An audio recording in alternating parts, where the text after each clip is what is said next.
சர்மிளா, தமிழகம் முழுவதும் வணிகம் மற்றும் தொழில் நிறுவனங்களுக்கான சிலிண்டர் நிறுத்தப்பட்டிருக்கிறது.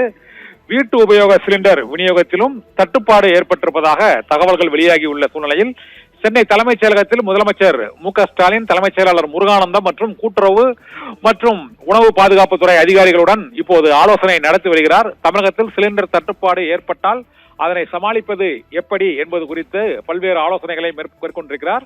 கச்சா எண்ணெய் நிறுவனங்கள் மற்றும் எண்ணெய் உற்பத்தி நிறுவனங்களான பிபிசிஎல் மற்றும் ஐஓசி உள்ளிட்ட எண்ணெய் நிறுவனங்களோடு தமிழக அரசு தரப்பில் பேச்சுவார்த்தை நடத்தவும், எத்தனை நாட்கள் கையிருப்பு இருக்கிறது, எந்த அளவுக்கு அந்த விநியோகத்தில் தட்டுப்பாடு ஏற்படும், அவசரகால நடவடிக்கைகளை என்னென்ன மேற்கொள்ள வேண்டும் என்பது உள்ளிட்ட பல்வேறு அம்சங்கள் தொடர்பாக முதலமைச்சர் மு.க.ஸ்டாலின் இப்போது தலைமைச் செயலாளர் மற்றும் கூட்டுறவுத்துறை அதிகாரிகளுடன் இப்போது அவசர ஆலோசனை நடத்தி வருகிறார்.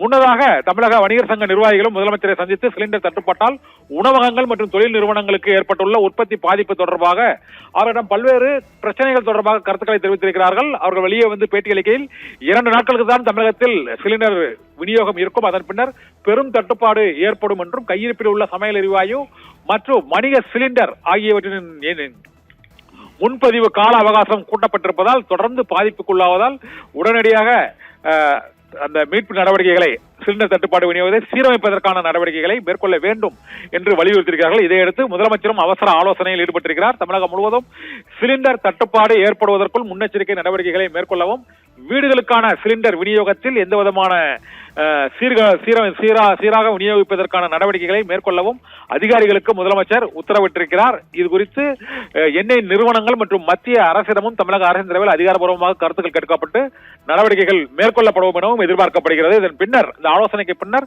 முதலமைச்சரின் சிலிண்டர் பிரச்சனை தொடர்பான அறிவிப்புகள் வெளியாகும் எனவும் எதிர்பார்க்கப்படுகிறது. ஷர்மிளா.